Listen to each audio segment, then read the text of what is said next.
on as far back as 2023, looking at some of the things that I saw online. And this is not the first time that we'll have a female university, in an African country. Let's not even talk about countries outside of Africa, because there's a popular university, the largest women university in the world, that is the Princess Noura bint Abdurrahman University, with over 30,000 students. And Okudiwela was there just last year, and then she came out to say that, okay, she likes the initiative, it will give women the chance to actually learn maybe in their own space within, their own, within their own, territory. So I think it's a good development, because apart from this, we've also seen female-only universities in some African countries around the world, in Kenya and Somalia and the like. So this one is the first one, and you know that once we have a first, others will definitely come on board. So people are now asking, will they have just female lecturers?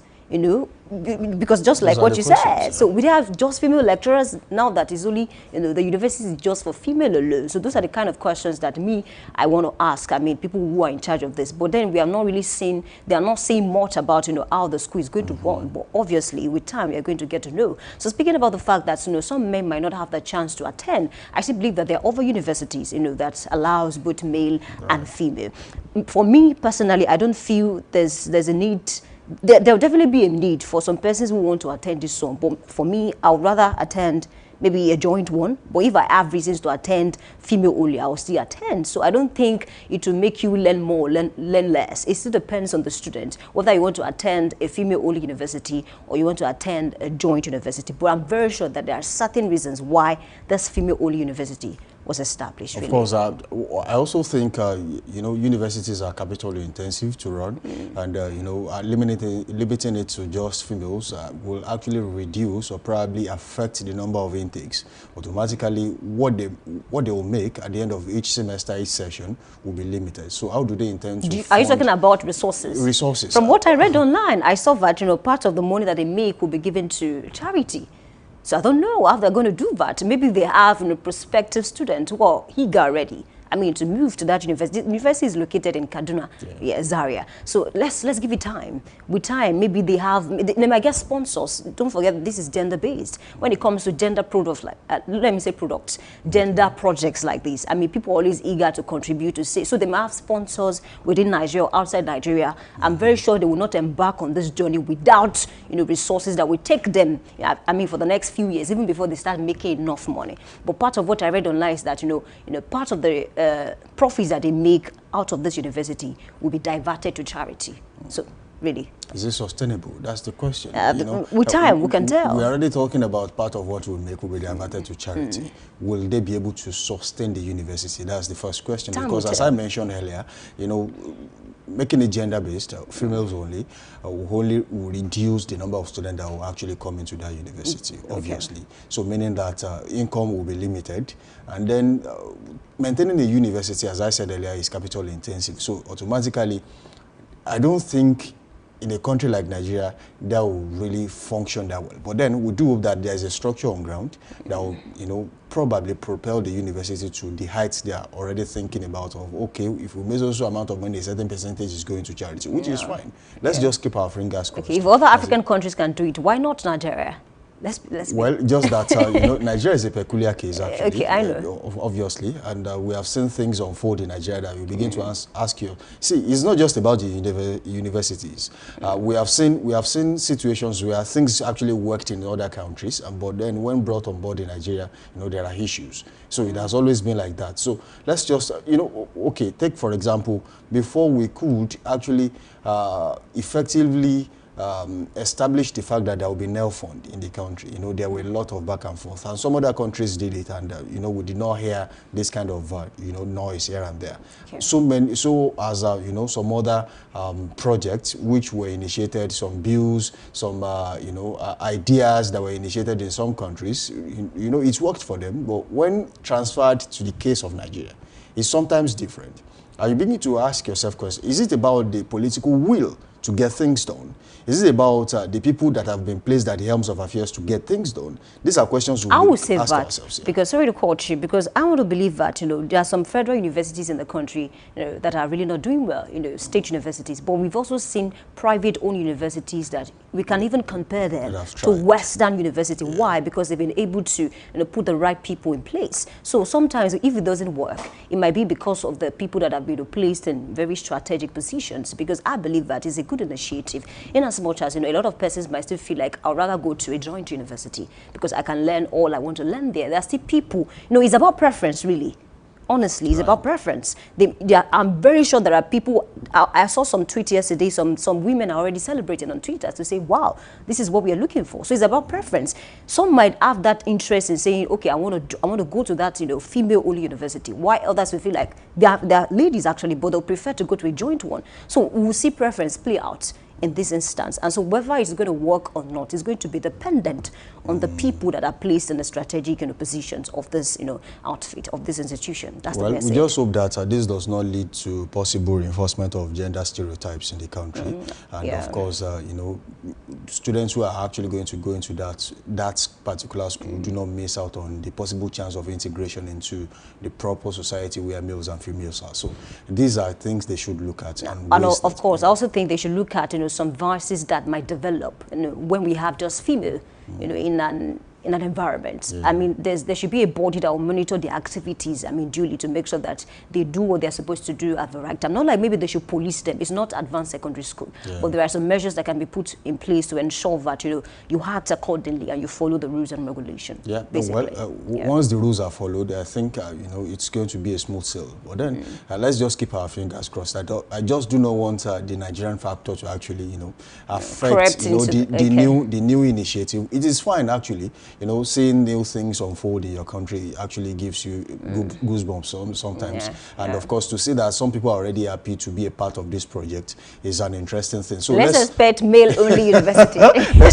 let's just, I'm not really a fan of male-only university. See, there are some vices that you would be surprised will come up. And then I just hope that, some measures are put in place just before these things happen. But unfortunately, we are in a certain environment where we only react to things, you understand. We don't we are not proactive enough as regards some things that do happen in our communities and societies. So let's just hope that in this situation, we are not reactive. We are proactive as regards things that could happen. Even when, female students, male students are actually in the same school, there are so many things that happen in those schools, and then you begin to wonder what are the things put in place even before now. But even when there are some things put in place, there are measures put in place, you begin to realize the fact that they sometimes break down the walls, and then make things happen on their own, even when the management is there. But then, moving forward. So another reason why it might not really work will be dependent on the will of the students. Yes, right. So I just hope they are being careful in terms of the kind of people that they admit into the school. But how do you even measure that? They don't write it on the foil that I will come to school and I'll come and disrupt the whole thing. So I just believe that with time they will get the hold of it. Really. Right. Yeah. All right, so thank you for being a part of the show so far. It has been a wonderful session. Of course, you can link up with us on all social media platforms: Facebook, Instagram, and TikTok at Dominion Broadcast, and on X, formerly Twitter, at Dominion Cast. You can also watch us live on our YouTube channel. Subscribe to that channel at Dominion Broadcast. You can also watch us live on our website, www.dominion.org.ng. All right, we'll take a quick break now, and when we return, we'll take the news. We'll be back.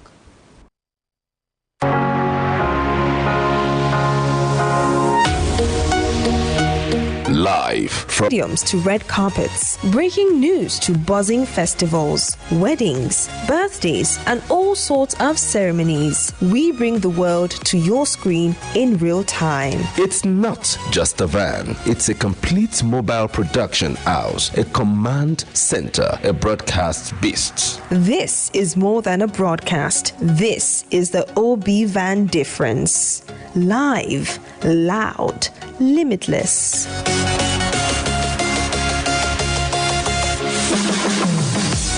Ready to go live like never before? Book the OB Van today and take your event to the world. One powerful broadcast at a time.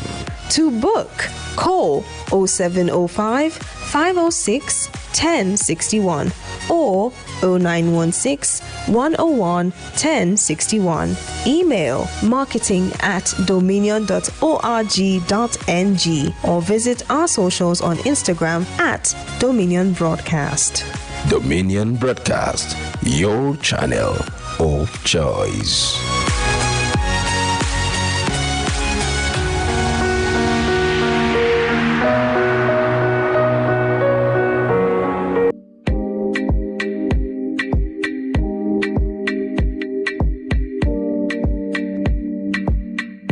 Ever dreamed of creating the next virus series or telling powerful stories on the big screen? This summer, your passion for TV can become a reality. Our TV Practical Summer Class is calling all future scriptwriters, producers, directors, video editors, reporters, news editors, and on-air personalities. Get hands-on training from industry professionals. Learn to shoot with professional cameras, master editing software, and produce your own content from start to finish. This isn't just a class. It's your launch pad. Don't just watch TV. Make it. Enroll now. Spaces are limited. Visit our website on www.dominion.org.ng or call the number 0706 777 9435 0706 777 9435. Dominion Television, your channel of choice.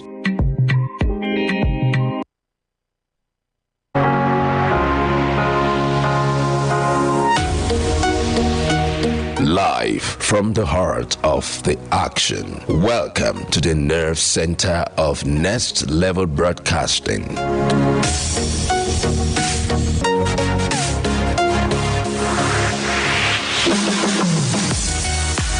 This is the OB van, where the studio meets the street. Equipped with cutting-edge cameras, crystal clear audio, real-time switching, and broadcast control, we don't just capture moments, we deliver the experience live. Anywhere, anytime, from stadiums to red carpets, breaking news to buzzing festivals, weddings, birthdays, and all sorts of ceremonies. We bring the world to your screen in real time. It's not just a van, it's a complete mobile production house, a command center, a broadcast beast. This is more than a broadcast. This is the OB van difference. Live, loud, limitless.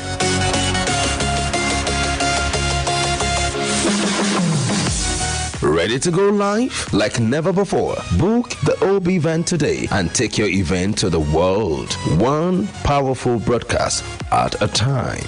To book, call 0705 506 1061 or 0916 101 1061. Email marketing@dominion.org.ng or visit our socials on Instagram @Dominion Broadcast.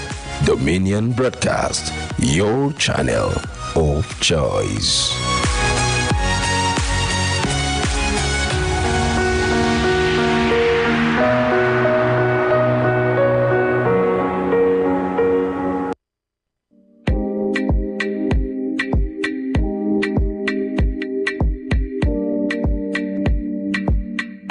Ever dreamed of creating the next virus series or telling powerful stories on the big screen? This summer, your passion for TV can become a reality. Our TV Practical Summer Class is calling all future scriptwriters, producers, directors, video editors, reporters, news editors, and on-air personalities. Get hands-on training from industry professionals. Learn to shoot with professional cameras, master editing software, and produce your own content from start to finish. This isn't just a class. It's your launch pad. Don't just watch TV. Make it. Enroll now. Spaces are limited. Visit our website on www.dominion.org.ng or call the number 0706 777 9435 0706 777 9435. Dominion Television, your channel of choice.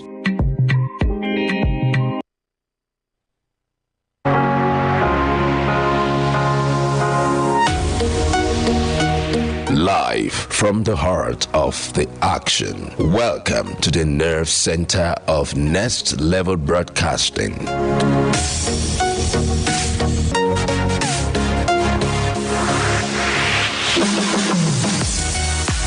This This is the OB van, where the studio meets the street. Equipped with cutting-edge cameras, crystal clear audio, real-time switching and broadcast control, we don't just capture moments, we deliver the experience live.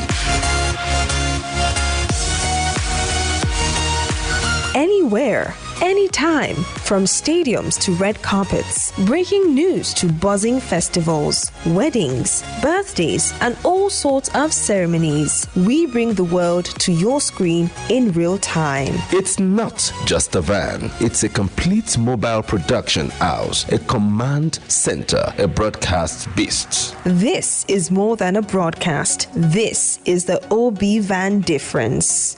Live, loud, limitless.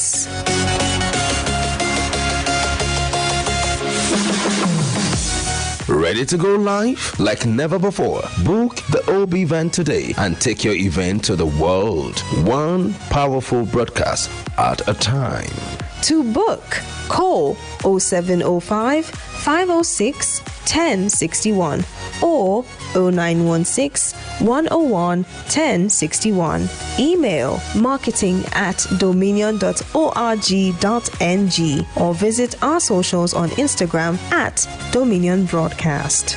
Dominion Broadcast, your channel of choice.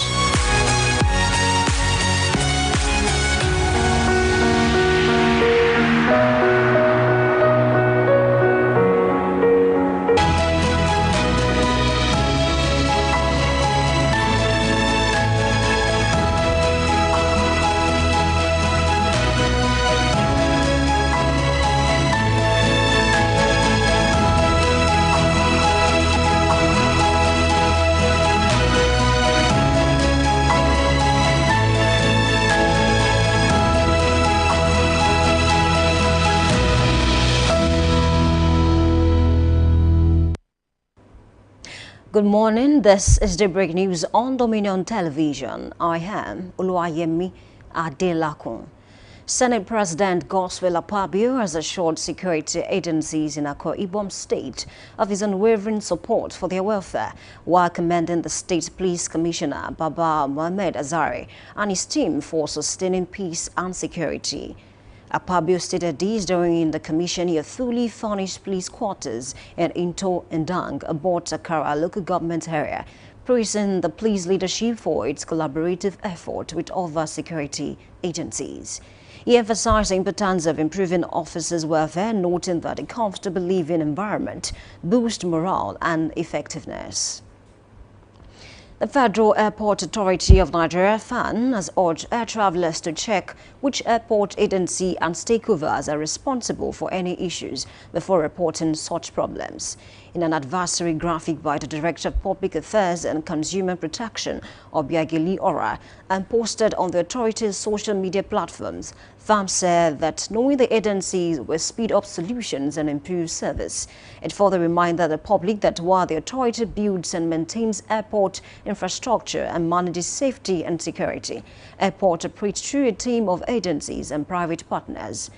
FAN said passengers will identify the right agency when reporting delays, lost baggage, commercial disputes, or security concerns are more likely to receive timely responses than those who report generally. The Oyo State government has dismissed rumors regarding the closure of the Bolage International Business Complex, Gbagi Ibadan, today.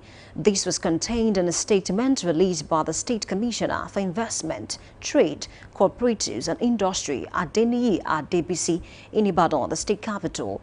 It reassured traders, shop owners and members of the public that the Gbagi market would not be closed as speculated by certain mischief makers. Adebisi described the rumors as false, baseless, and a deliberate attempt by miscreants to cause unnecessary tension within the business community. Former Deputy Governor of Abia State, Ude Okochukwu, has formally defected to the Labour Party from the People's Democratic Party, PDP. Okochukwu announced his defection during a ceremony at Etitiama Primary School in Poro in Oafia local government area, where he joined the ruling party alongside several PDP members and collapsed his political structure, the Abia Vision Rangers, into the Labour Party. Explaining his move, Okechukwu praised Governor Alex Oti's leadership, describing it as transformational and people-oriented. He said Oti's reforms and development strides within 2 years have surpassed the PDP's achievement in 8 years. In business, the Nigerian National Petroleum Company Limited, NNPCL, and Nigeria Liquefied Natural Gas Limited, NLNG, and several other upstream gas suppliers have signed gas supply agreement for the delivery of 1.2 billion standard cubic feet per day of feed gas. NNPCL disclosed these in a statement after signing the agreement event in Abuja. Commenting on the deal, the group chief of NNPCL, Bayo Ojulari, described the agreement as a giant step towards value creation and sustainable gas supply in the country. On his part, NLNG Managing Director Philip Shabila said that the agreement will enhance local gas production capacity, improve supply reliability, and advance the nation's energy security, industrialization aspirations, and economic growth. In sports, Abdul-Jabbar Adama has made history as the first Nigerian swimmer to claim a medal at the World Aquatics Junior Swimming Championships in Romania. During the ongoing 6-day competition, the 17-year-old secured a silver medal in the men's 50 meters butterfly, finishing in 23.64 seconds, narrowly behind Great Britain's Dean Fern, who took gold with 23.54 seconds. In addition to earning Nigeria's first global medal at the championships, Adama broke 2 national records in a single day. His previous Nigerian record of 23.81 seconds was first lowered to 23.61 seconds in the preliminaries and then further improved to 23.48 seconds in the semi-finals. You can visit our website on www.dominion.org.ng to watch us live and interact with us. You can also follow us across our social media platforms: Facebook, Instagram, TikTok, YouTube, and LinkedIn @Dominion Broadcast and X @DominionCast. That's the breaking news. I am Oluwayemi Adelakun saying thank you for watching and good morning.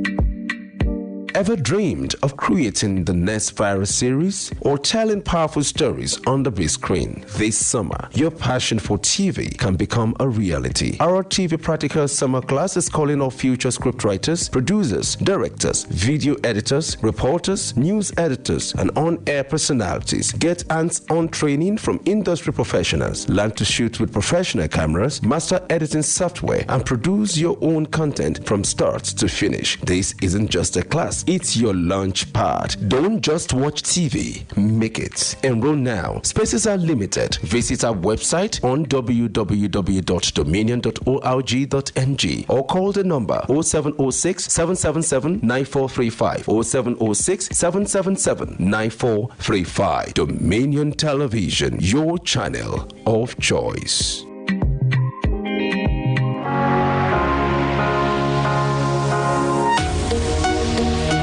Live from the heart of the action. Welcome to the nerve center of Next Level Broadcasting.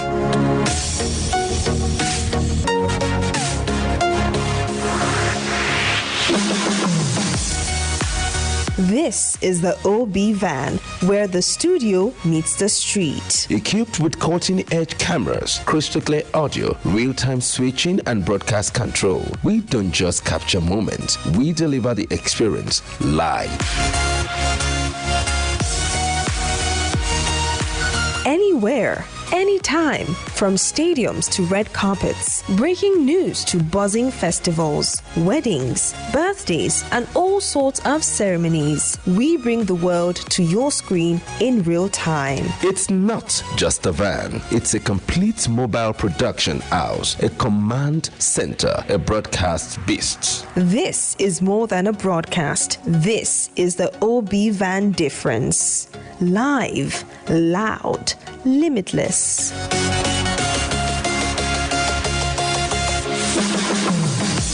Ready to go live like never before? Book the OB Van today and take your event to the world. One powerful broadcast at a time.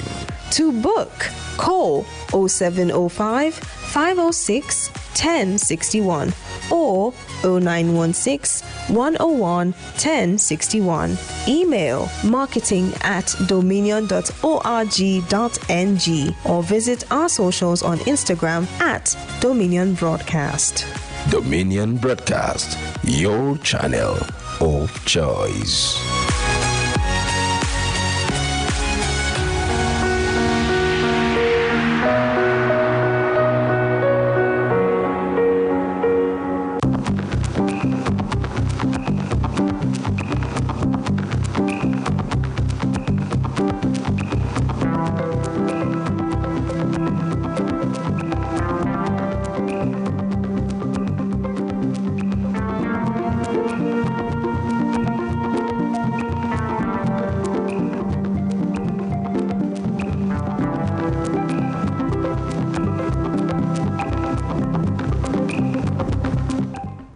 Welcome you back. Thank you for staying with us. This is Newspaper Headlines Analysis. My name is Oluwayemi Adelako.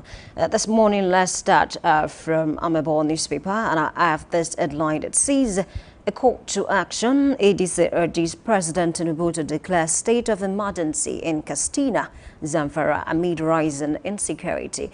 Don't forget that just recently we had the Benue massacre, and of course the president, traveled to that state, said a lot of things. IGP, why have you not arrested anyone? Looking at what is going on in Katsina and Zamfara, it's another issue that we need to look at, because a lot of persons, were killed. They are seeing bodies of people, around the villages, around the street.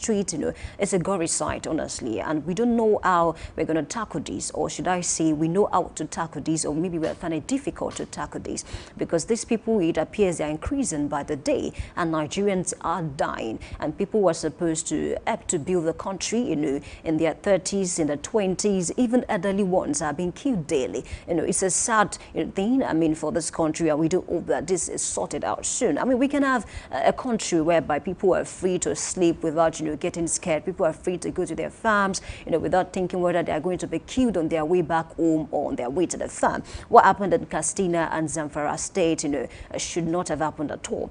And of course, we commiserate with the families of those who lost their loved ones. But from that story, let's also check this one that says, NDLEA arrests widow using fake pregnancy to smuggle cocaine.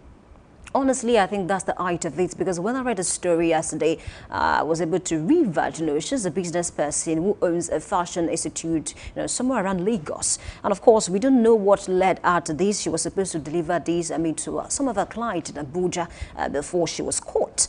Someone trying to fake pregnancy just to smuggle cocaine. You can begin to think about it. Is this about poverty too? And because for someone who has a flourishing business, we can't really say it's about poverty, or maybe she's trying to make ends meet, and that was why she considered to take this or to go along with this plan. However, investigations are ongoing, and we do hope that with time we get to the root of the matter. And of course, I'm very sure they're going to find out, some of her clients, that she wanted to deliver to before she was caught. This is just a very sad one, because so many pregnant women, real pregnant women, they will find it hard, to explain themselves. Even when they explain, just like Nigerians will say, you go explain tire, because they're going to search you thoroughly before, so that they can confirm whether you are truly pregnant or not. This is a dent, on the image of Nigeria as a country. And we do hope that, this, we will follow through, and of course we get at the bottom of the matter. Away from that story, let's also check this one that says Benue Assembly Speaker steps down amid political tensions. Quite a number of things, are going on in Benue State. The speaker steps down, and just about a few hours ago, let me say a few days ago, another speaker emerged, and people are saying that it's political because there's been that tension within the house, which led to him stepping down. And also read that this person that emerged, the new speaker, was part of those that were supposed to be suspended. So it's a lot of things are going on, underlying issues that we might not be able to speak about now until it becomes clearer to the public. And of course, we promise to keep you abreast of the happenings in that part of the country, which is Benue State. Away from that story, let's also check. Let's cross over to Salient Times, and of course, I have this headline that says African nations must regulate debt trap, loans from World Bank, IMF. That's coming from Malema, and that headline has this rider that says pushes for single African presidency, currency borderless continent. When I read the story, Malema was trying to say, you see, when you borrow so much from IMF, from World Bank, you are setting a debt trap, because all these borrowers, they won't just borrow your money. There might be some deals, that the leaders are asked, to follow through, that might not be open to Nigerians. So he's saying, can we reduce all this borrowing from the IMF, from the World Bank, and work on how we can actually gather resources internally, because whether you like it or not, Nigeria has all it takes to actually gather resources internally. We have quite a number of things that we can do. We can encourage production in agriculture, and of course other sectors, because one of the reasons why most of these Western countries do not really rate us, permit me to say it that way, is because we don't really export. We are more of an important country. We import a lot, and then let's not even talk about the psyche of most Nigerians that see some of the Nigerian product as inferior. So these are the areas that we should begin to look at. Why do we borrow? Don't forget that about a few weeks ago, over $20 billion was approved by the Senate. That we are going to borrow fresh loans, to make sure that we can fund our budget, because the budget has gone up really high, and then we are dependent on oil, which is not really moving. We are seeing low production. We are seeing, issues with the barrel, the price of the barrel. So it's an issue, honestly, that we need to look at. But with the leaders in there, listen, to this man, whatever it is that he's saying, to say that can we reduce how we borrow, so that we can have, that integrity, we can have that sovereignty. Not like maybe we don't have sovereignty, but when you borrow too much, we don't really know, even the masses, we are not quite sure of what, the leaders are actually, paying, behind the camera to make sure that we get those loans. But we know that we can actually gather resources ourselves. Not like we cannot borrow, but what are we really using the money for? That's another question that we need to begin to answer ourselves. And of course, the government and the political elite must be part of the discussion. Away from that story, let's also check this one that says justice increasingly becoming purchasable commodity in Nigeria. That's coming from Sultan of Sokoto. I think that's another area that we need to look at. Don't also forget that, just recently, the former president of this country, OBJ, popularly called OBJ, Obasanjo, came out to say that he said the judiciary, honestly, it's a court of corruption rather than a court of justice. And a lot of persons, have a lot to say about that. So really, he has said this, and of course, I'm very sure that other people within other political parties will come out to respond to him. We'll look out for how that is going to play out in the next few days of few months. Don't forget that ahead of the 2027 general elections, the political sphere is heating up. And of course, we expect, more surprises. We expect, I don't want to call it outbursts. Let me call it, more revelation concerning, people that are contesting, for these great positions. Away from that headline, let's also check this one that says critics use racist tropes to question my success. That's coming from Kemi Badenoch. Kemi Badenoch, will always be in the news, for some controversy, and maybe for one thing she wants to say, or one thing she has said, in the past and the likes. And recently, she's coming out to say that, people are actually, bashing touting her for her race. Don't forget that just recently she said she does not identify, with Nigeria, with the country. And politicians, Nigerians, young and old, tall and short, came out to say, Kemi, why would you say such a thing? Regardless of whether you've become a popular person, you're leading the party, a minority party in the UK, you still cannot say you are not a member of Nigeria. Whether Nigeria was not good to you or whether it was good to you at some point, you still cannot say you are not a part of the country. But Kemi, if you are familiar with her, you've been following some of the things that she has said in the past, you can tell that she's a very blunt person. Whenever she comes out to say a thing, that's the way she will leave it. So she's saying, why are they saying because it's black, they are still, trying to taunt her with her race. And Nigerians are saying, why? Why should you be bothered? Because, why should they even taunt you about your race? Because you don't even identify with Nigeria anymore. We see you as, a British person now, regardless of the fact that we can still trace your route, to a certain region in Nigeria. Away from that story, let's also check this one that says, NDLEA arrests widow attempting to traffic cocaine with fake pregnancy in Lagos. We've talked about that story. Let's cross over from Salient Times to Daily Global. I have this one that says, NLC rejects RMAFC's salary review for political office holders. We are still on this matter. And apart from NLC saying that, you don't want to increase that salary for political office holders because Nigerians are bleeding. We've also seen, some story about Serap. Serap even gave an ultimatum, to RMAFC to say that we are giving you 7 days, to just cost this. We don't want to see an increase, in the salaries of this political office holders because Nigeria cannot afford it at this point in time. And reading the comment online, Nigerians are saying, don't even mind Serap. They are so fond of giving ultimatums and they don't follow through at the end of the day. This is not the first time that Serap will be giving the government, an ultimatum to say, if you don't do this within this time frame, we are going to do that. We cannot really tell. Things might change because this really concerns Nigerians as a whole. The entire country are saying we do not want an increase in the salary of these people. I don't see anything bad in increasing the salaries of these people if the country can afford it. If the economy is buoyant enough, why not? But we're looking at what the country is going through now, the inflation is quite biting. And I don't know if we do that. I'm not quite sure. Maybe we need to borrow more. Looking at the fact that our debt now is increasing, and of course Nigerians are scared. How do we intend to pay back this debt? Even the oil that we depend on is not doing so well. It's fluctuating in terms of the price, and even production is low. Let's not even talk about our refineries that are not even working. So these are the issues that we have in our hands. We do hope that soon enough, we have something to talk about. Away from that airline, let's also check this story that says transactional crime. Police repatriate wanted Chinese gang leader in landmark operation. Let's cross over to Vanguard. I have this headline that says Labour tackles federal government over proposed pay rise for political office holders. The last headline for this morning says ADC to Tinubu declares state of emergency in Katsina, Zamfara over insecurity.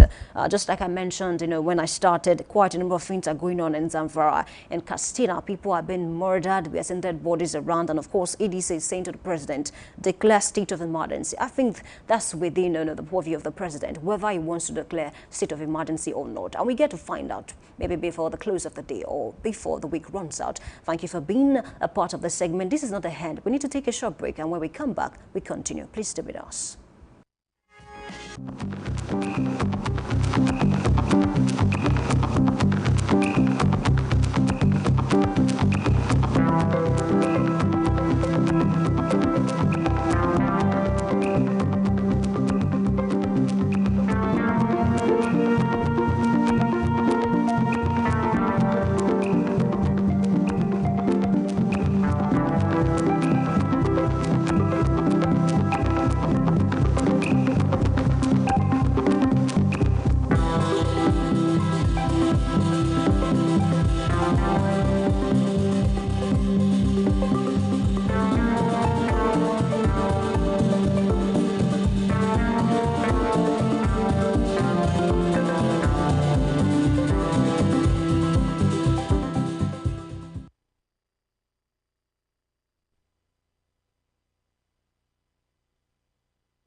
nerve center of next level broadcasting.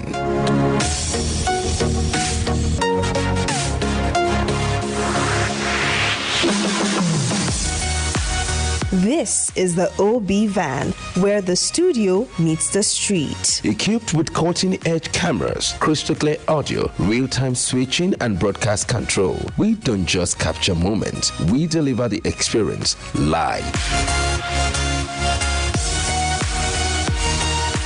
Anywhere, anytime, from stadiums to red carpets, breaking news to buzzing festivals, weddings, birthdays, and all sorts of ceremonies. We bring the world to your screen in real time. It's not just a van, it's a complete mobile production house, a command center, a broadcast beast. This is more than a broadcast. This is the OB van difference. Live, loud, limitless.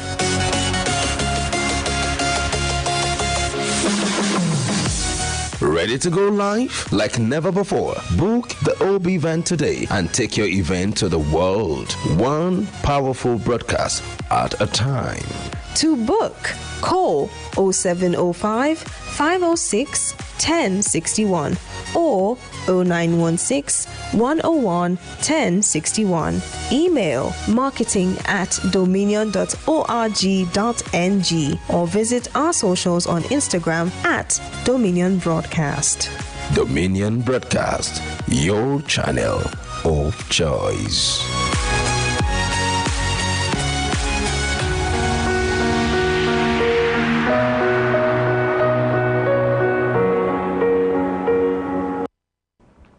Welcome you back. Thank you for staying with us. And of course, I'm not alone. I have with me Samson Balogun, and together we're going to make sense of some of the top stories that we have across the dailies this morning. Welcome on board, Samson. Well, good to be here to talk about major stories on the pages of the newspaper this morning.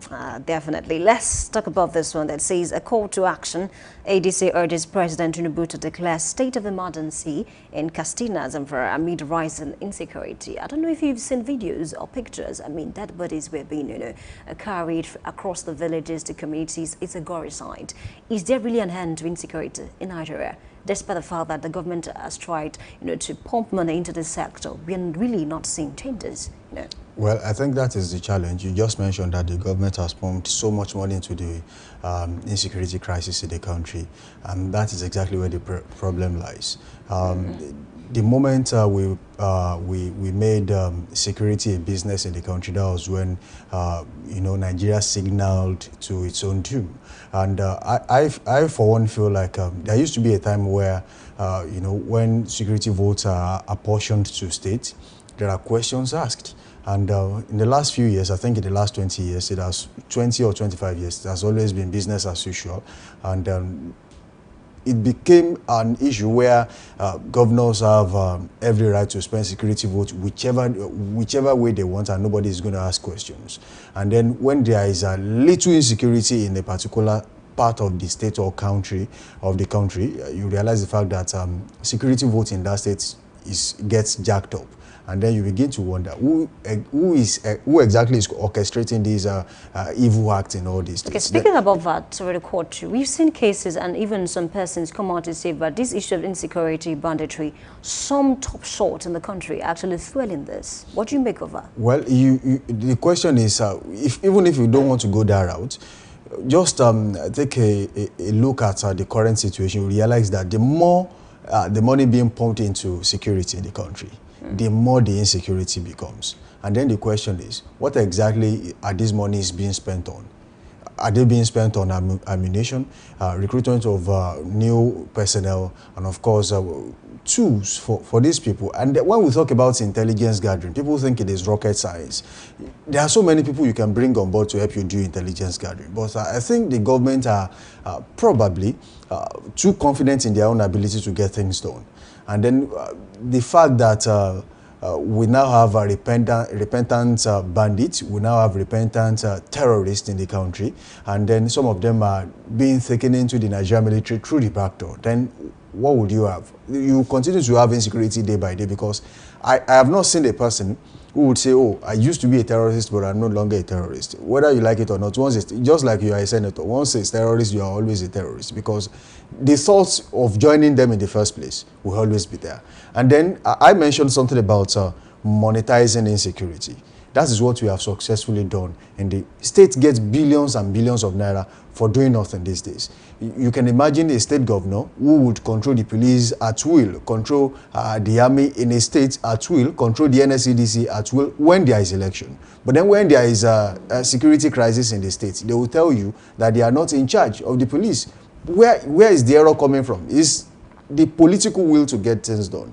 It is they are in charge when security vote is to be paid into the coffers of the states, and of course can be spent on anything and nobody will ask questions. But they are no longer in charge when there is insecurity in their states. So ask the governors questions. Ask the political stakeholders in each state. Ask them questions. And of course, when it comes to security, ask the police, ask the military questions about what they are doing in each state. Okay, Samson, there have been speculations that those who sponsor, some of these bandits and terrorists, they are very wealthy people.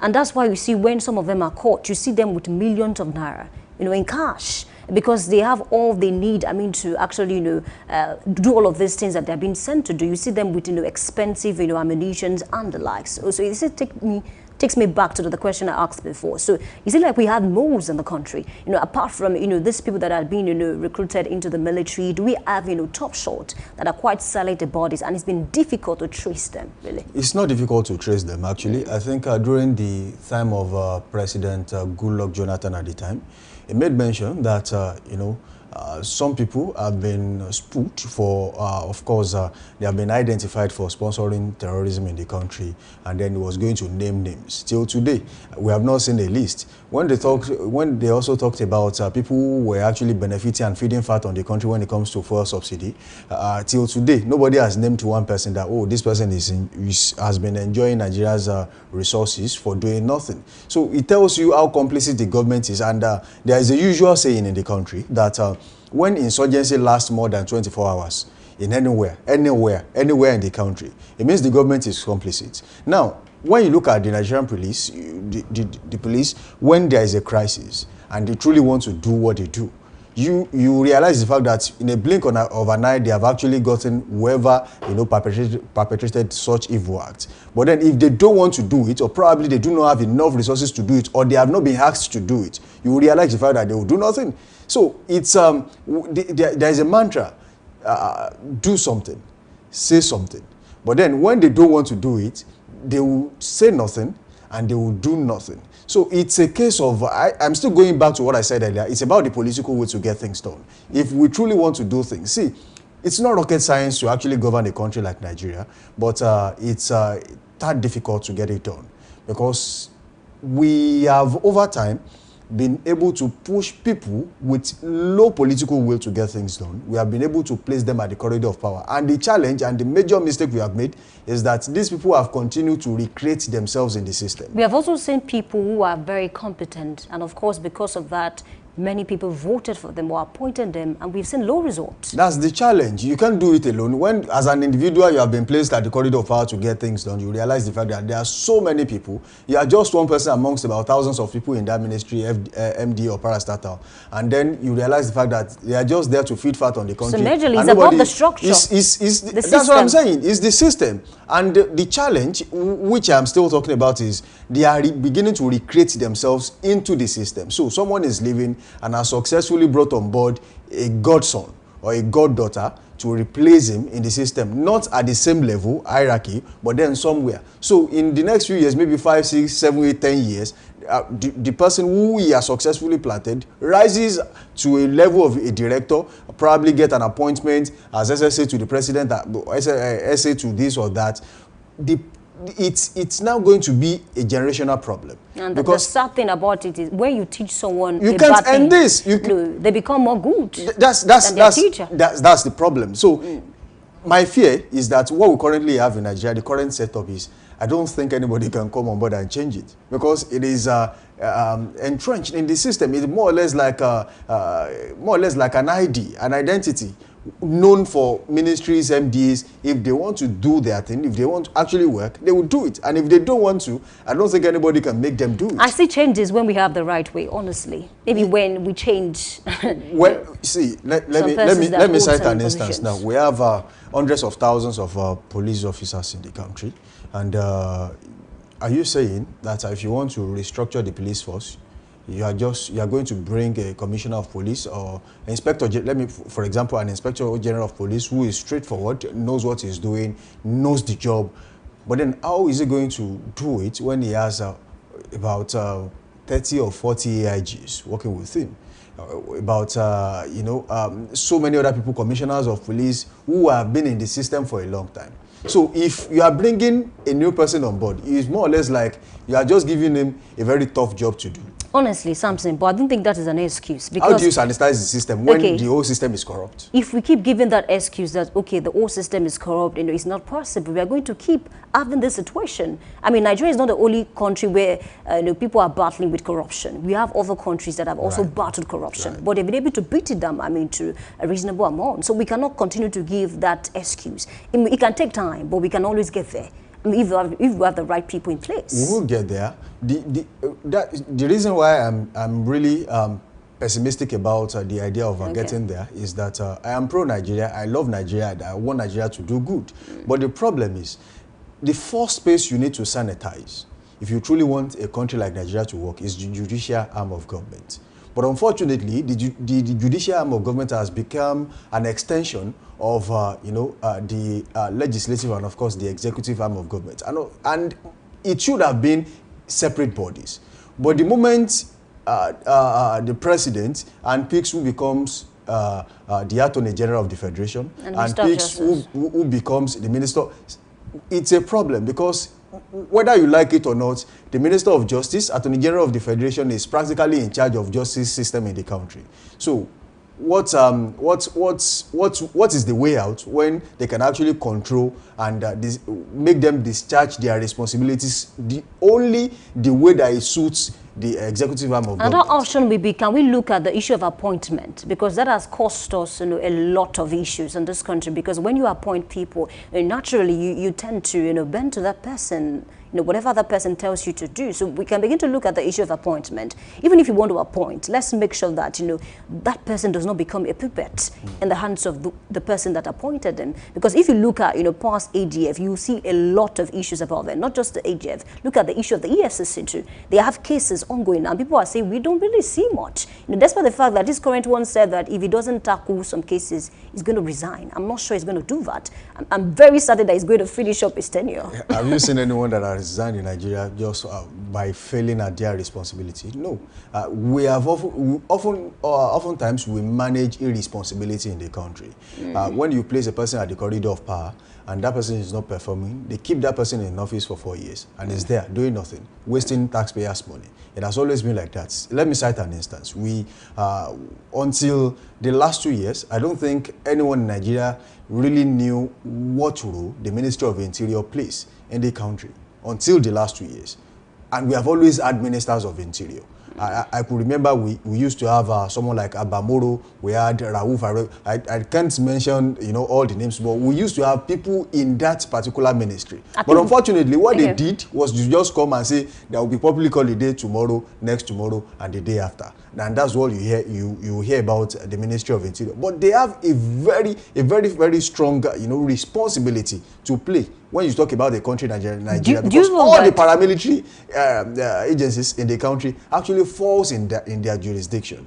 Speaking of that, do you know that, speaking of some, officials that we don't even know what they do or maybe what their office, entails, some Nigerians don't even know their name. If you ask them who is the minister of this, they don't know. So I think it's the duty of the masses and, of course, the opposition parties to put these people on the spot. When you put them on the spot, they answer to the people. People are more aware of your duties. They are more aware of who you are. And they begin to monitor you. Don't forget that we have a lot of good journalists on Twitter. They know how to set for receive. They'll put you on the spot. So if we can actually do that, and I think that's the work of the opposition parties, but sadly, most of them are not really doing their job. They only speak on matters that directly concerns them. What we call the opposition in Nigeria is more or less like a trumpet blower. We do not have oppositions in the country, whether at the state level or at the federal level. What they do is to just criticize. But then when we talk about issue-based conversations, they are not there. They don't raise issues that would actually spark national debate as regards what changes we can bring on board as a country to move forward. You realize the fact that what they discuss mostly, check the last 2 months and see what we have been discussing. If we are not discussing someone moving from ADC to APC or APC to ADC, PDP to ADC, that's all they've been discussing. Unfortunately, that will continue. It will continue. That's unfortunate, but it will continue. But the problem is, while major issues are being swept under the carpet, while major issues that concern the citizens are being swept under the carpet, we are busy discussing politics. These people will come and go. But the problem is Nigeria will remain, and the people will remain where they are, suffering. So I think we should redefine what we call the opposition in the country. When you are in the opposition, it's just like you have a parallel government. You from just like a football player, you have been kept on the bench by your coach. The idea is you see more than what other players are not seeing, especially the ones on the field of play, because you are on the bench. You are most likely going to do it better in your mind than those who are on the field of play. Now, what does that teach you? What that teaches you is that when you get there, you have seen the errors, you have seen the mistakes, and when you get there, you'll be able to correct those mistakes. But unfortunately, when a particular party is dislodged at the federal level, but they repeat the same mistake that has been made by the past administration. So we have continuously recycled mistakes, and it will be like that until people who call themselves the minority now, who are the opposition party, if they rethink what they are actually doing, probably there should be sensitization on what it means to be in the opposition. Another area that we can begin to look at is even these politicians themselves. We've seen people who have one leg in the ruling party, one leg in the opposition. So I think the rules, or let me say the constitutions of these political parties are not that firm. Or maybe, some persons are bigger than the constitutions. Because we've seen people who have actually, exhibited, anti-party, activities, severally, and nothing has been done. So it appears they're bigger than the party. So because the party, the political party, or maybe the BOT, they are not firm enough to say that if you do this, this is the reward or this is the consequence. That's why a lot of persons, they will associate with the ruling party and still be a part of their original party. And because of that, opposition party are not really doing too much. The problem is, you mentioned the BOT, which are the board of trustees of political parties. Yeah. Their role actually is to be in firm control of the political party and be able to say, look, this is what we want in the party. More or less like a body that checkmates, the executives of the political party. But unfortunately, they have been bought one way or the other. When you find someone who actually pays the bill of every member on the BOT board, so what do you think will happen? When you have one person that has the secretary of the political party in his pocket, has the acting chairman of the political party in his pocket. So what do you think will happen? One person that funds the entire party. And another thing is, the top shot of the party are fond of leaving and coming back. And the only person who has the he has been consistent. The power to say, he has been there. He has been there for a long time. And there is no rule. There is no rule that says you cannot be in a political party and get a job from another party. The only thing is you cannot belong to two political parties at the same time. And you cannot be working against your initial party. You can't do that, but there is no rule that says, or law that says you cannot take a job. I think it once happened, I think it was late Bola Ige or thereabouts, who also got a job with the other party. Of course, he worked with them. But that doesn't mean he has actually totally neglected his identity from one political party. That's not an issue. But if members of your party are coming out to say we are leaving the likes of Dele Momodu, Atiku Abubakar, and most of the people that left the party, they came out to say that we are leaving the party because the party has been hijacked by one person, and corruption, is on the high level. So those were their complaints about that substantiates the fact that there are so many people in the political party who are actually political jobbers. The only thing they do is politics. So when you ask them, what do you do for a living? They will tell you, I'm a politician. There is no such job anywhere in the world. Nobody is a politician.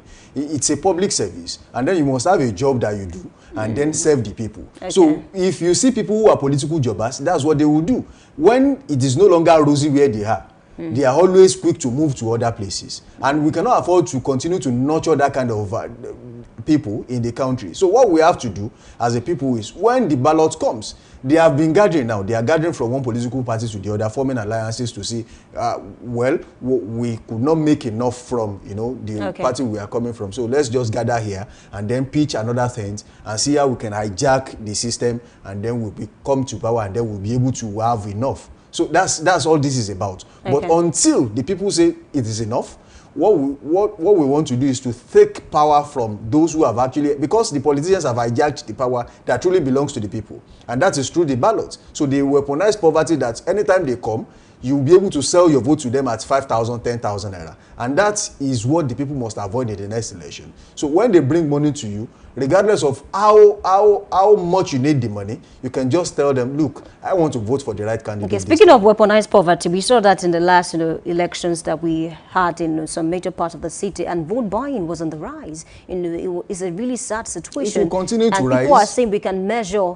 the next general elections, through these minor elections, because if people can do, or maybe involve in vote buying, in normal elections and local government at the time when people thought they would be wiser. Exactly. So it's a sad thing, and of course, I don't know why Nigerians forget easily when it comes to how they were being treated, in the last, regime or administration. It's a sad thing. But then, apart from that, we also need to know that the political party, the leaders, must be firm about some something. It doesn't matter whether someone funds the party or not. It should not lead to the end of the party. If care is not taken, PDP. That's what I'm saying. They don't have to leave the party. Definitely. Before they can say, we want to make a statement. You can still be in the party and be able to hijack that political party away from that person, one person that you said hijacked the party from you. I think it's a fine place to leave it. A big thanks to you for joining the segments this morning. Please stay with us. Big story will come aboard, and Samson Balogun is standing by. My name is Luayemi Adelako. I'm saying good morning.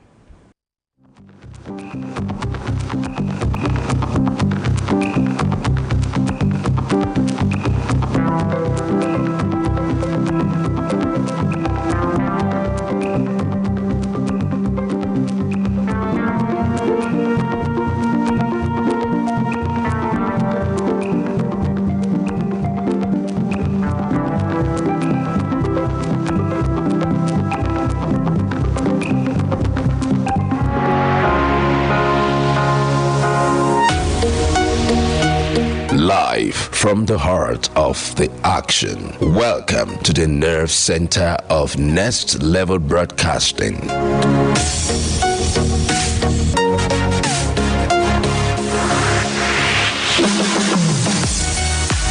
This is the OB van, where the studio meets the street. Equipped with cutting-edge cameras, crystal clear audio, real-time switching, and broadcast control, we don't just capture moments, we deliver the experience live.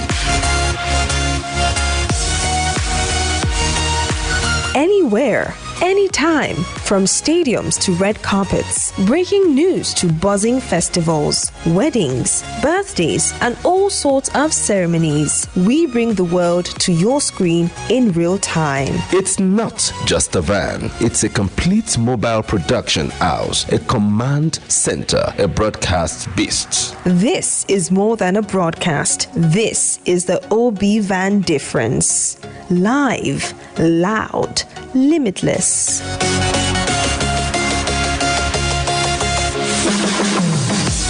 Ready to go live like never before? Book the OB van today and take your event to the world. One powerful broadcast at a time. To book, call 0705 506 1061 or 0916 101 1061. Email marketing@dominion.org.ng or visit our socials on Instagram @Dominion Broadcast. Dominion Broadcast, your channel of choice.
morning once again, and welcome to the big story on Daybreak Live, here on Dominion Television. Today we'll take a closer look at a fiery subject that stirred national debate.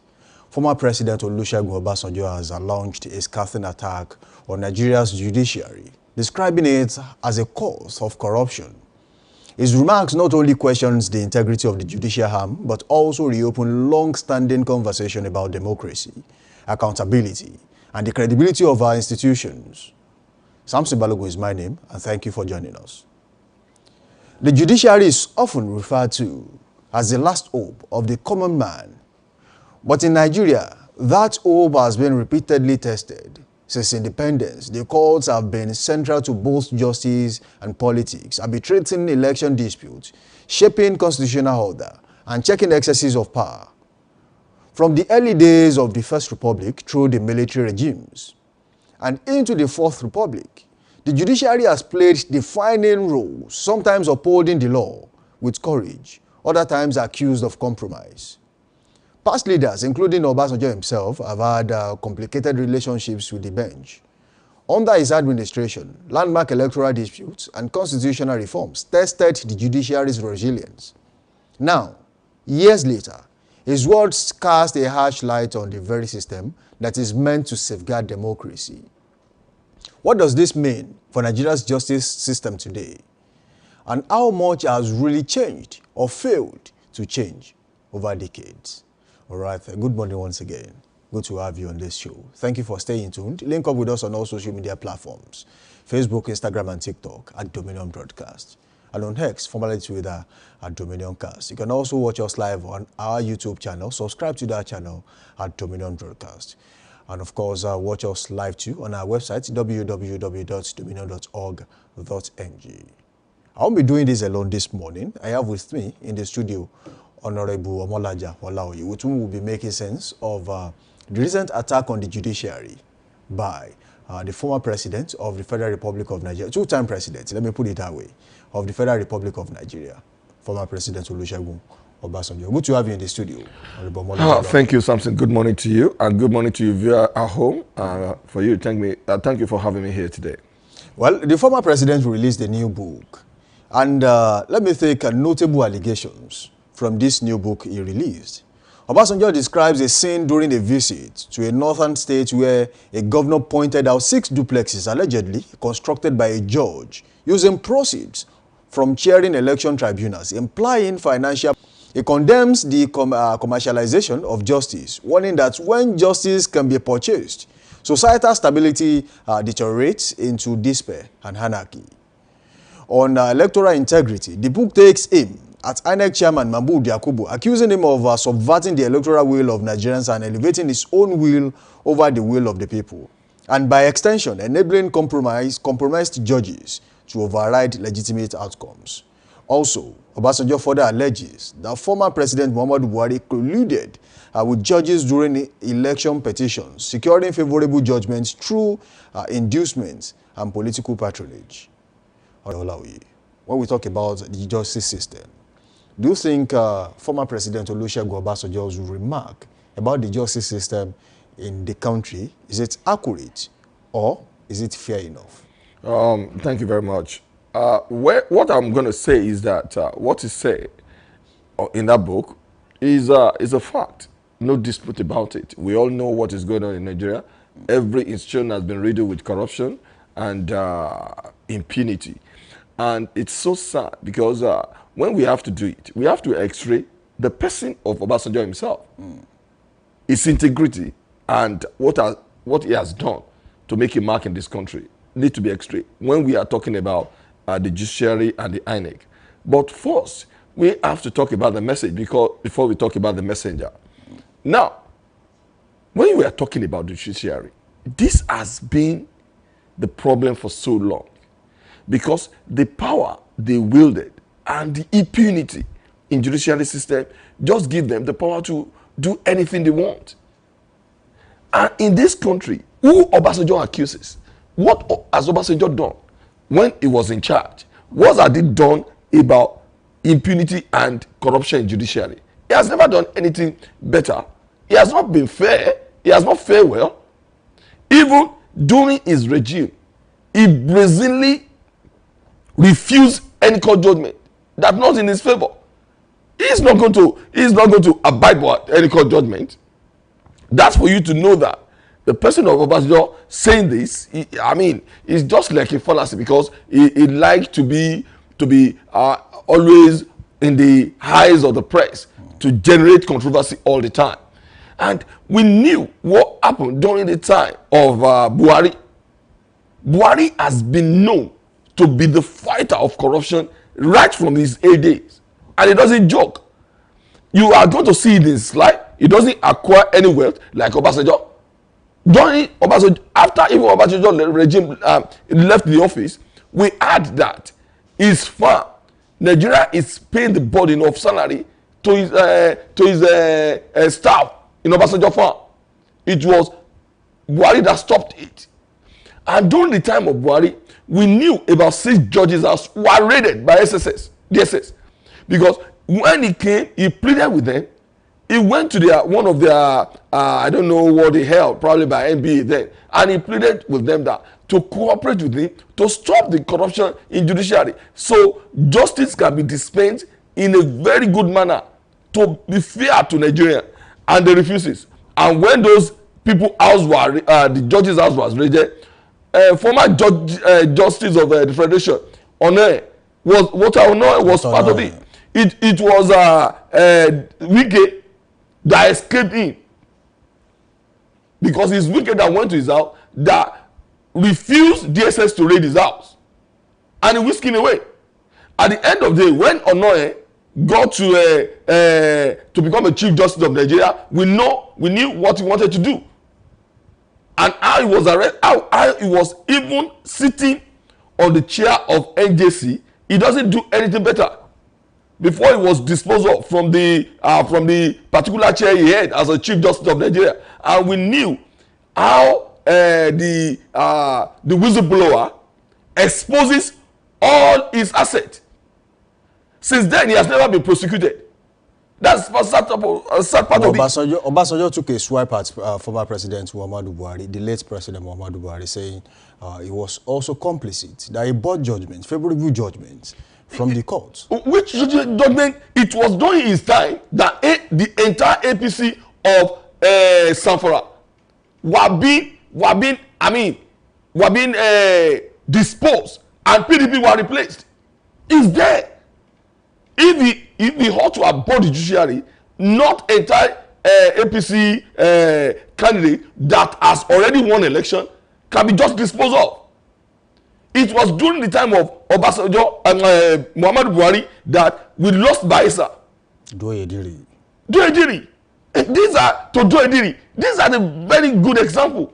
And during the time of Obasanjo, even when the former governor of Odo State, Dr.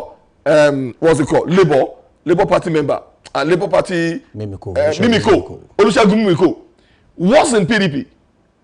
He was told to be corrupt by Obasanjo, and Obasanjo said the party ticket must not be given to him. He must not run, and he went to court and he challenged Obasanjo, and the court said he has the right to be voted for. When that ticket was refused for him from PDP, he went to Labour Party. So also Obasanjo was whisked to Abuja.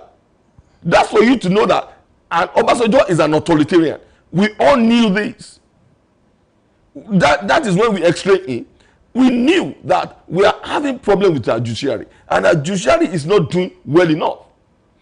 The NJC that's supposed to be able to be appointing the judges, it was supposed to be promoting them, and it was supposed to be disciplining them, has never been. Just saw one, and we saw a lot of people from the east, probably about 4 or 5. The Yoruba Adeni Yadeniro that was held as well has never been prosecuted. The only prosecuted judge in Nigeria was Mary Ogbonmobia or something like that. She was the only judge that has been dismissed, and after it was dismissed, NJC now reverted back to retirement with full benefit. For you to know that it is unfair what is happening in judiciary, because you can see the impunity system, and we have to. Nigeria has to just telling or you are going to see all the social media agog that probably is only the section of Nigeria they are being prosecuted because they want to expunge them from the judiciary, and it shouldn't be like that. Honorable Molaja, are you one of those who believe that the judiciary arm of government is an extension of the executive? It's not. I don't believe that, because we have seen a lot of. But is the judiciary independent? Judiciary are independent. They are independent arm of government, which I know. In Nigeria, a mainstay in the system. But then the question is, how do we stop the influence of the political elite from actually taking full control of the justice system? I think when you always talk about money bagging politicians. The politicians are not that rich. You have a lot of rich people who are in the society who can be able to buy their justice at any point in time. It happened here in Nigeria. It happened there in the United States of America as well. It happened here in Nigeria. It happened there in the United States of America as well. But what makes United States of America different is that the government always have a kind of sting operation. And that is why the media houses, when you are talking about the radio, when you are talking about the radio, when you are talking about the televisions, are there for all. Talking about the televisions are there for all. They can be able to spill all. They can be able to spill all these. We are being challenged. They can be these. We are being challenged. They can be able to tell big stories, and when the big story is at the domain of the people, we are there to people. We are there to be able to monitor what is going on. Now, that is why I said we have NJC. I said we have NJC. These bodies should not, nobody can have the power to buy this body. This body. They are there to be able to checkmate. They are there to be able to checkmate the kind of an errand members who misbehaved. That is the way they can expunge all the bad elements in their society, in their midst. They must element in their society, in their midst. They must live up to reputation. It is easy. We have so many judges that can be bought, but by the time you use 2, 3, 4 as and this is what we are doing. Now, this started from Obasanjo regime, when you are talking about digitalization, but it doesn't do it. We did capturing during 2006, but he threw it in the bin because he knew what he wanted to do in 2007. He never make it to be in realization. That is why I have been in the polling unit, whereby I've seen a lot of cutlass, gadgets. I've seen guns by thugs and criminals who came to steal all the ballot paper and boxes. I've seen a situation that where I was, the criminals are thumping ballot paper and boxes. But it's not now. We have gone far beyond the archaic system. Why? We have seen a situation whereby the law that is going to be Ghanaian was removed from our constitution, and it was separately brought to be an electoral act that can change at a point in time. And that is why we are enjoying this. So coming to Obasanjo, it's not even part of those people that brought democracy in the first instance. He has never campaigned for it and enjoy it. Because people that die for the cause of bringing democracy to this country are not even the beneficiary.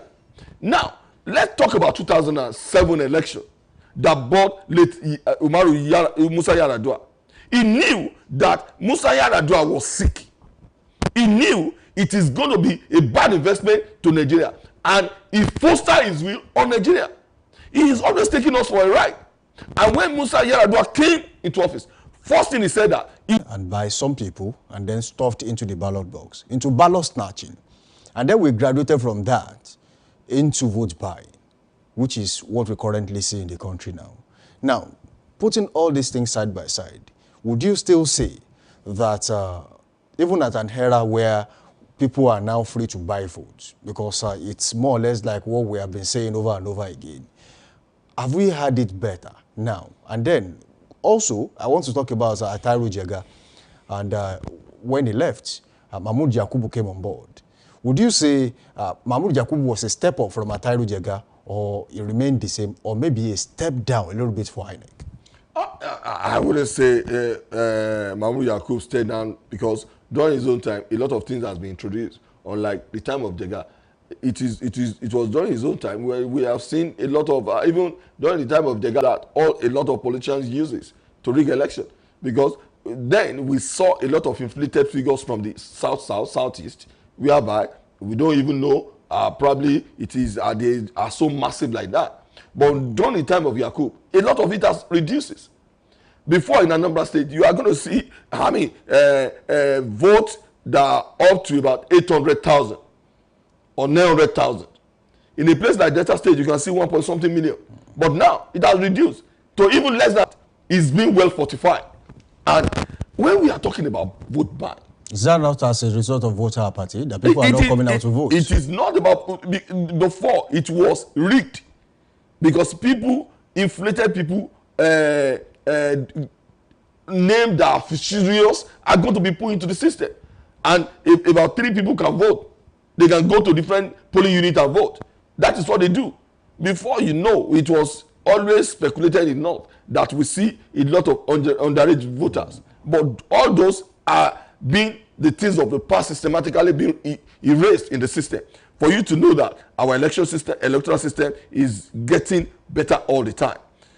Now, talking about Baba Obasanjo, we knew what is for. We knew he always having a particular candidate at a point in time. A villa at Ota as a homage. Anybody that doesn't go there, he doesn't respect them. And that is the funny part of it. The man is getting old, and the man has done enough for Nigeria. But this speculation of INEC is not doing enough, Judaism is not doing enough, is what we know. And you are talking about the vote ban. I never knew they have been buying votes in the United States of America until President Trump was, coming to the office. That we saw these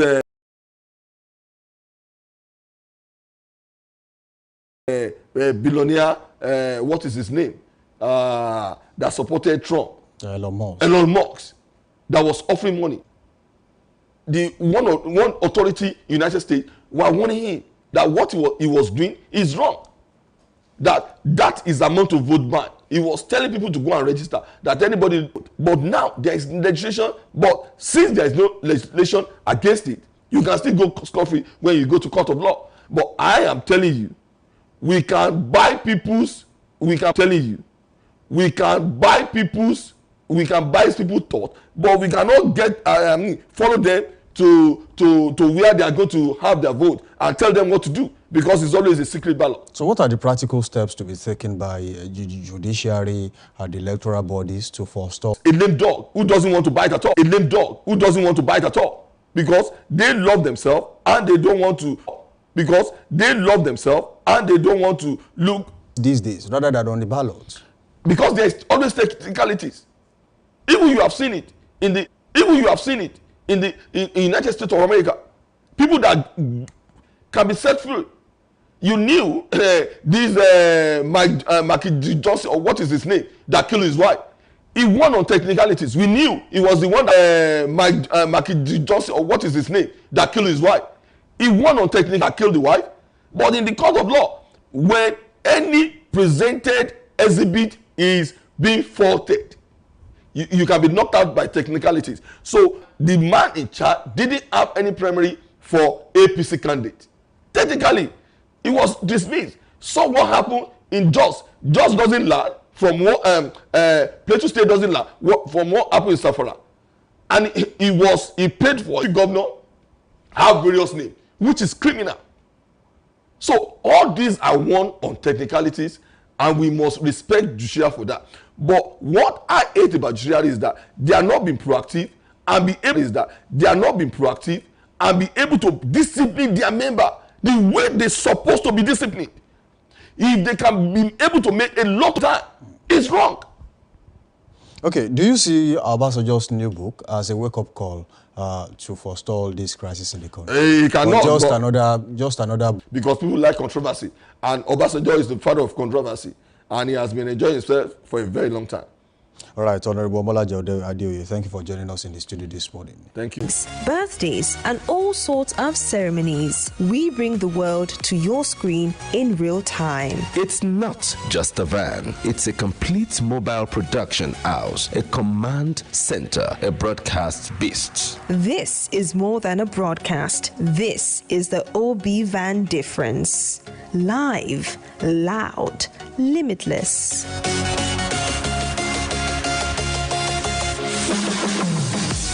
Ready to go live like never before? Book the OB van today and take your event to the world. One powerful broadcast at a time.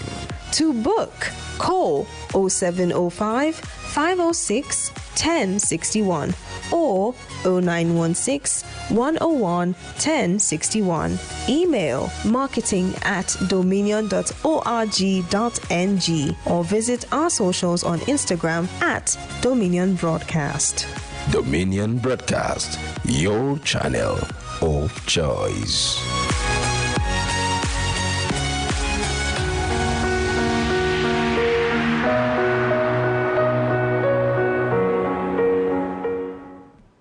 All right, welcome back from that short break. The show is still The Break Live right here on Dominion Television, your channel of choice, where inspiration meets entertainment. Do well to link up with us on all socials, Facebook, Instagram, and TikTok at Dominion Broadcast. On X, formerly Twitter, at Dominion Cast. You can watch us live on our YouTube channel. Subscribe to that channel. Drop your comments. We'll surely take them on this show at Dominion Broadcast. Watch us live too on our website, www.dominion.org.ng. Now, welcome back from that short break. And I still have with me in the studio, Yemi Adelakunwotu. We will making sense of Trend Watch this morning. Good to have you back. I'm glad to be back here. Well done. You have something interesting. Definitely. And of course, there's a comment from Deji Adeyoju. Barrister Deji Adeyoju. Accept my apologies, Barrister Deji Adeyoju. Okay. I have a comment on that, really. But let me read this first. And then he says, obedience are the reason Obi will never be president. They have insulted, threatened everyone that could have supported or helped them. They have created political enemies across all zones by insulting everyone, and their actions are sanctioned by him. It is his close aides that insult people, from politicians to critics, journalists, artists, etc. And then he says they insult everyone, the same insulting strategy that failed them in 2023. And he says, Lema, really, when you said he's a barrister, I saw a comment online, and then the person says, Deji is a lawyer in the morning and a lobbyist at night. And they are saying it appears because, he's trying to support Atiku, the former VP, and that's why he's coming to say that Obi can never win, the presidential election in Nigeria. Don't you say, we don't agree with me to say never say never, anything can happen, regardless of the fact that he says, his supporters, speaking about the obedience, they are fond of insulting people. When it comes to throwing jabs online, I don't think it's peculiar to obedience alone. I mean, I've seen people, I've seen aides, I've seen spokespersons. He has master's degree in that, actually. Definitely. Definitely. So I've seen spokespersons of even in the ruling party, of the politicians, the ruling party, throw jabs anyhow, and then you begin to wonder, is it beyond politics? So I don't think it's peculiar to obedient to when it comes to insulting people online. I think the problem was, when social media gained prominence, that was when, it became a major problem that we are now seeing people who we call the keypad warriors. People don't even know them. They have multiple dummy accounts on social media. And that's why I called for social media regulation, where you can't have more than one. So if you have more than one, automatically some of them that cannot be traced to your personal name should be, taken down. They should be taken down. They should be taken down. Honestly, because you realize the fact that you see people abusing people old enough to be their grandfathers on social media just because you are behind your keypad. I mean, that is not done anywhere. But going back to Deji Adeyoju, he has been, he has been at the forefront of criticisms lately, and people say a lot about him. Just like you mentioned that people consider him to be, an activist in the morning and a lobbyist at night. See, you cannot fault what you are as a person. I mean, you cannot come out and criticize what you are as a person. I mean, Deji Adeyanju has been seen whining and dining with all the politicians a lot of times. In fact, at the point he was a card-carrying member of the People's Democratic Party. That's what some people said. He's a supporter of Atiku. In fact, I'm not even sure if he doesn't still have his card as a member of the PDP. So what I'm trying to say in essence is that whatever you are part of, that almost seems to be your identity, you cannot fault it. I mean, it's difficult for him to do because he's loyal to the person of former vice president of the country, Atiku Abubakar. And I think at the point they were really, really close. I don't know how close the relationship is now. We've also seen pictures of him with Wike, even Dino Melaye. Yes, that's what I say about Deji Adeyanju. He's always moving from one place to the other. Don't be surprised by tomorrow, just like Reno Mokri. By tomorrow, you'll see him, whining and dining with President Tinubu, or probably whining and dining with Peter Obi that is criticizing Reno is even more peculiar than let's don't get me started on Reno. Honestly, maybe we shift the conversation to another day. The point is, yes, it's fine when people say things that are, we can call anomalies, and then they complain about it. It's just that we want to make changes, we want to correct things, correct the narrative, push a different narrative so that we have a cleaner social media space, which is fine. But then there are some people that are really not in that space to actually do it, and I don't think Deji Adeyanju is. Oftentimes you see him, saying a lot of things about certain people and their person on social media, and he was one of the people who will stop at nothing to fight dirty on social media. So I think, well, you would say he's an activist, if you put it that way. I mean, he has been there, when there are protests, you will find him out there at the forefront. A huge supporter of VDM, even though recently VDM came out to say that he's disappointed in his lawyer, Deji Adeyanju, because of one comment that he made. Yeah. But then people fight. Don't let me say fight. People quarrel. Yeah. And then we don't know whether they're going to end it sooner Most or later. likely it will end, because, when VDM was having major issues, especially court cases, Deji Adeyanju was there for him. So if he made a comment that doesn't sit too well with VDM, I think it's just about you and I having a decent conversation over it and then getting it sorted and getting it trashed out. So that, I don't think it's a non-issue actually. It's a case that can be solved behind closed door. But I've seen, the Obedience do a lot on social media, and then I begin to ask myself questions. If you really want to improve this person's chances of becoming the president of the country, you have to be modest about it. You have to be constructive about it. It's not about going to attack people in their DMs, going to attack them in the comment section. You have to create issue-based conversations, and then when you do that, people will actually engage you. They would want to align with your kind of reasoning. But if all you do is to criticize people in their DMs, if all you do is to criticize them in their comment section, in fact, when you see them, go to people's comment section and then give them the kind of bullying they never dreamed of, you will be shocked. I think that's not acceptable, and no one deserves that. That's what you find on social media. If you support anyone, whether Atiku or even whether Tinubu, I don't think you should make people feel less of themselves because you're supporting anybody. Now you see that when you there are some comments you see on social media, and then you will know exactly where that comment is coming from. Nobody has to tell you anything. So I think we should desist from the act of bullying other people just because we want our candidate to be favored. We need to desist from the habit of trying to tell someone to keep quiet when we are having our own loud conversation. I mean, it doesn't make sense.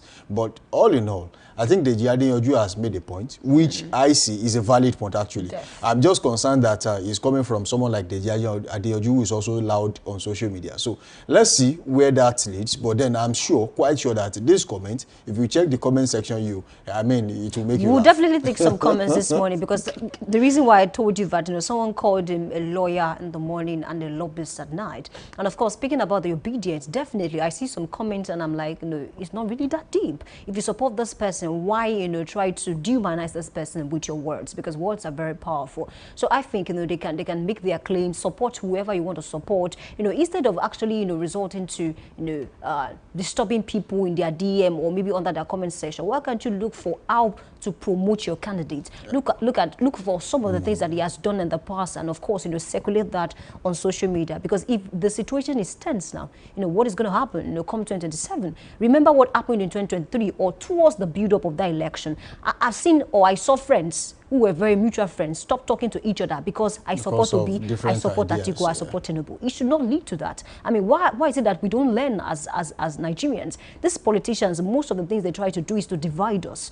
So, and then we play into that all of the time, and I think it's a very sad situation. Regardless of whoever you support, don't make another person, another Nigerian, feel less of himself or herself. I mean, to buttress your point, the kind of politics we play in Nigeria is so it has been, we have weaponized politics actually, because when you see the kind of politics Peter Obi and the likes, even Atiku Abubakar, they are selective about the way they go about things. You are meant to be what we call players on the bench who see things better than those who are on the field of play, and then you have to be constructive about it. But then the case is different.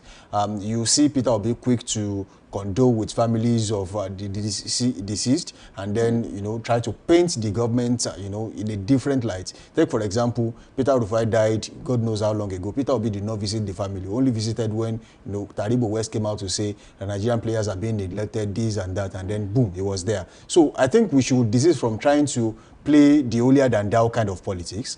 You should own up to your ideas, you should own up to things you do, and not try to paint other people black just because you want to appear to be brighter than them. So I feel there are so many other things we can do differently that we're currently doing right now in Nigeria. Okay, I think apart from that, sometimes it talks about issues that has to do with governance, and of course trying to make sure that the government like put some things in places to make sure that Nigerians are well catered for. That is acceptable. But sometimes there was a time that one popular politician called Peter Obi out to say that, you see, why is it that you feel you don't have that courage to, caution your supporters online, especially, in terms of how they speak to people. And then I think his defense then was like, how is he supposed to control the millions of people who support him online? Because when you talk about supporters, I mean, I don't agree with politicians who say that, his supporters are just online, tweeters who just, or online people who just tweet. I think that he has supporters, but then can he find a way to speak to them? Every politician has what we call keypad warriors now. They call them data boys. So they get a stipend at the end of each month. All they do is to help them attack people in their DMs, and of course in the comment section. If a Nigerian, you have decided to become a troll as a full-time career, I wonder if it's the height of joblessness in the country. Well, because just like you said, some people create multiple accounts just to troll one person. So why do you blame Kemi Badenoch when she comes out to say some things in a very blunt manner? Because that's what she's basically learning from you guys. That's the problem. And of course, still talking about Peter Obi, I think he can also be more of an inclusive person. Politician, let me put it that way. He's always quick to condemn actions in the north, always quick to condemn actions in the southwest. When something happens in the southeast, he's the last person to talk. So for me, I think it is a deliberate attempt to make sure that he retains the support of the people in the south, and southeast.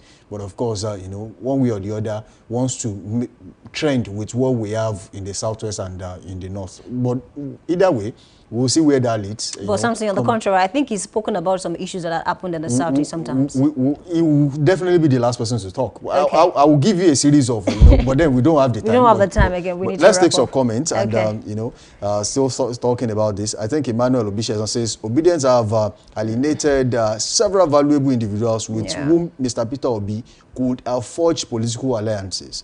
The reality is that emotions alone don't win elections in Nigeria today. And while his opponents are focused on building relationships and strengthening ties with existing allies, PO and his supporters are alienating potential allies who could have advanced his political ambitions. I think I just want to advise them that there's no polling units on social media. Definitely. So if you want to win an election, you form partnerships. By now, they must have learned their lessons, looking at what happened in the 2023 elections, that it's not about tweeting online. Can you really come out to vote? Can you really come out to vote? Yeah, okay. I think it's a fine place to leave it this morning. Thank you for being a part of Daybreak Live this morning. My name is Luwayemi Adela. I'm saying good morning. Well, Mondays are special days to actually start over again and do things differently. Samson Balogun is my name. Until tomorrow, we shall be meeting again, same time, same station. Bye for now.